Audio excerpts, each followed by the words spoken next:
आता आपण बघूयात मुंबई उपनगरातल्या टॉप 9 बातम्या। मुंबई म्हाडाकडून विजेत्यांना मोठा दिलासा, ताबापत्र मिळाल्यापासून सेवा शुल्क घेणार, ग्राहकांवरील थकबाकीचा आर्थिक भार कमी होणार। मुंबई मालमत्ता खरेदीत 13 वर्षातील उच्चांक, मुंबई 2024 मध्ये 1,41,000 मालमत्ता खरेदीची नोंदणी, स्टॅम्प ड्युटी मार्फत शासनाला 12,161 कोटींची कमाई। डोंबिवलीतील महानगर गॅसचा पुरवठा 8 जानेवारी रोजी बंद राहणार, दुरुस्तीच्या कामासाठी गॅस पुरवठा सकाळी 11 ते संध्याकाळी 6 या वेळेत बंद राहील।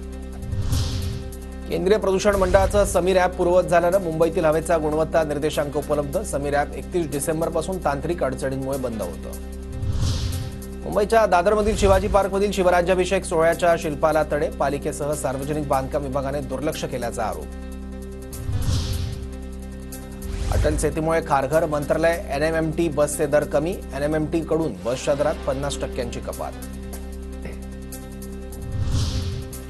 कल्याण डोंबिवली पालिकेची फेरीवाल्यांविरुद्ध कल्याण स्थानक परिसरात मोहीम सुरू, दुर्गाडी चौक, सदानंद चौक परिसरातील अतिक्रमण हटवण्यास सुरुवात, पादचारी मार्ग मोकळा करण्यासाठी पालिकेची कारवाई सुरू।